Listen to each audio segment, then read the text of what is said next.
Hey, what's up, y'all? This is Jdog for the DVD Dungeon. This is the show, Volume 3. This will be Part 5.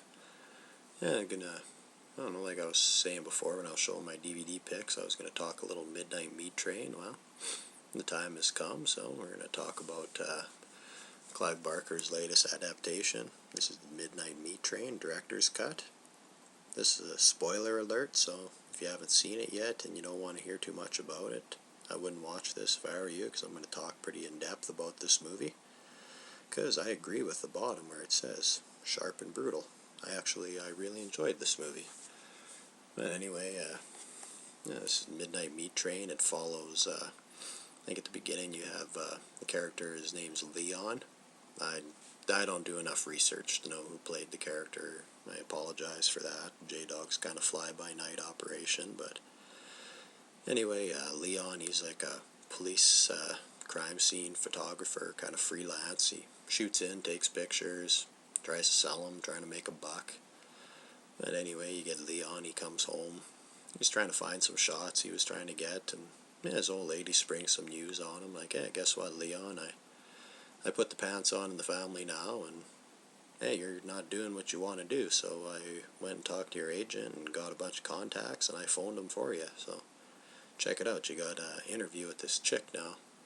She wants to meet you.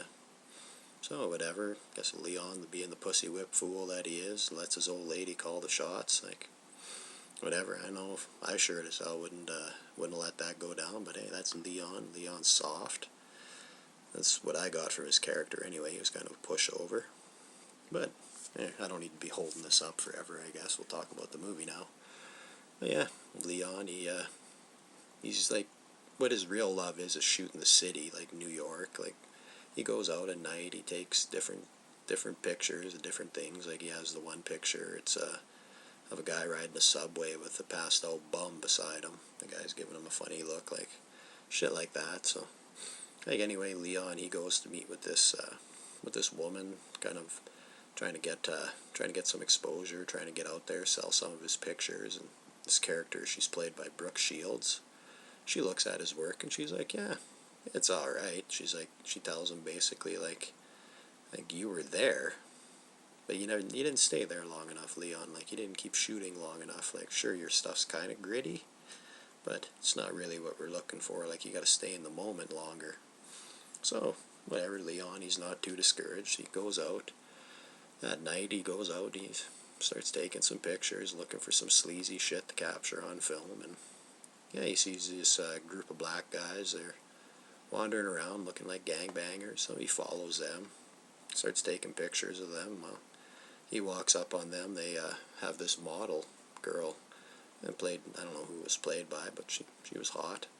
But anyway, they have her down in the subway, and they got a knife to her, and a group of brothers are going to take what they want from her, like, and Leon, he's taking pictures, capturing the moment, I guess, and he notices that it's going to escalate to a rape, so, hey, you can't just stand there and fucking take pictures while it's going down, so he hollers at him, and the one guy, he gets their attention, but the one guy, he's all solid, he's G'd out and stuff, so he's walking up to Leon, he's going to cut him with his knife, but Leon points out the fact, hey, check it out, we're on camera.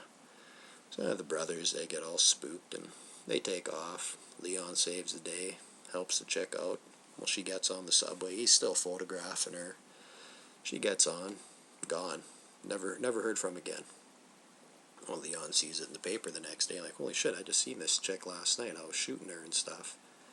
So he goes out. He doesn't really think much about it, but he goes out. He's shooting stuff again, and he notices this one guy leaving.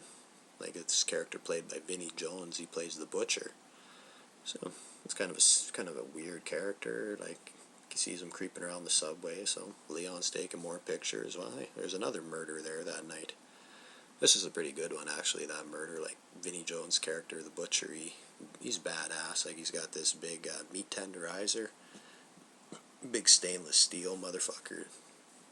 Smashes heads in with it and stuff, but yeah, he takes out this group of yuppies on the subway, like, busts the one guy's head open. He's got I think it's CGI, but I think it's supposed to look over the top like that, like an eyeball flying out, and it hits the floor, and you got this chick, she steps on it and fucking wipes out. Like, this wasn't the yuppie kill scene, but it was another one. You got goodness like that, like people slipping on eyeballs and shit like that, all CGI'd out. But anyway, like, back to the story, like Leon, he starts following this guy, this butcher guy. He figures maybe he could be the killer or have something to do with it. He starts getting obsessed, and he digs up some shit from back in the late 1800s where the police held this butcher, they called him, on murder charges for questioning, but he was never charged. And Leon's like, well, maybe it's the same guy. He follows him to work, finds out, hey, they worked at the same place, but people are looking at him like, Leon, you dumb fuck. Like, that was almost 100 years ago. How could it be the same person?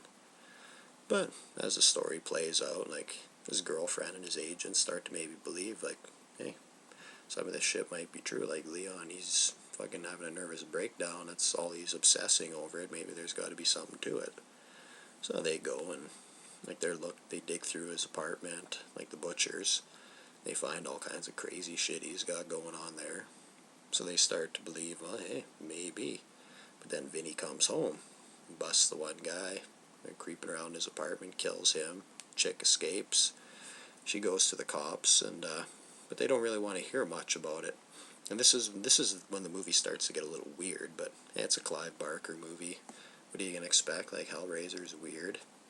Yeah, the first half of the movie played out pretty normal, and then once all this shit started going down, like, you got Leon, he's following the butcher in the subway now, and catches him in the act of killing some people. And what does he do after he kills them? Well, he's shaving their heads, he's pulling their teeth, plucking their eyes.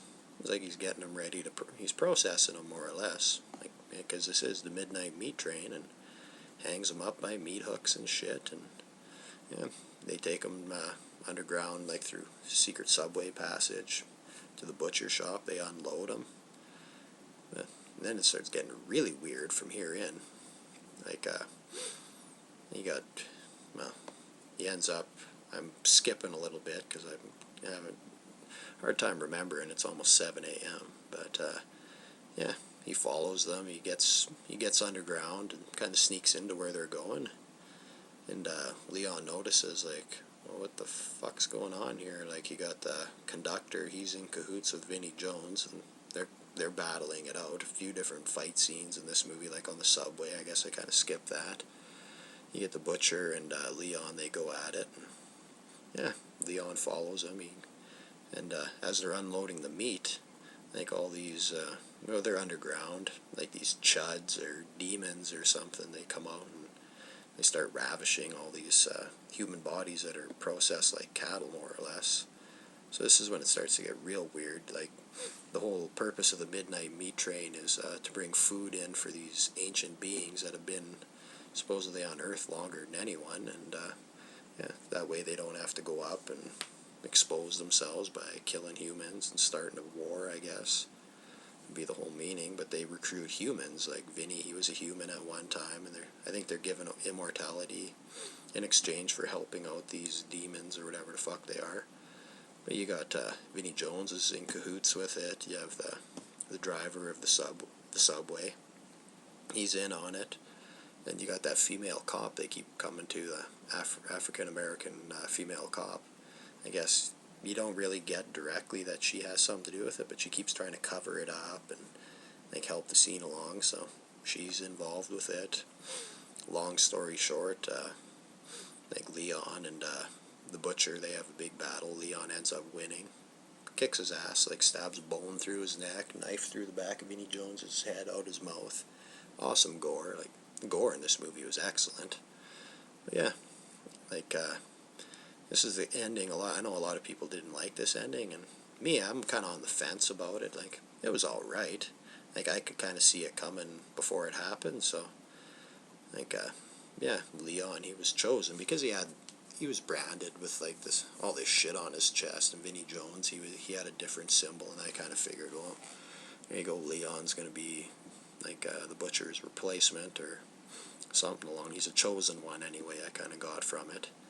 Yeah, once he takes out Vinnie Jones, I guess he had been slipping. He had been getting a little soft. Ain't been bringing enough meat in, so Leon was the chosen man.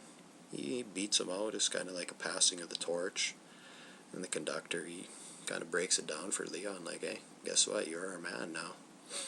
And that's the story in a nutshell. Like, the movie ends with a scene of the butcher on the subway. You're getting a back shot as he turns. You see it's Leon's profile, and that's the end. And I'm out of time pretty much, so that's the end for me as well. That's a Jdog'S mini review for the Midnight Meat Train DVD. Hope you enjoyed. Peace.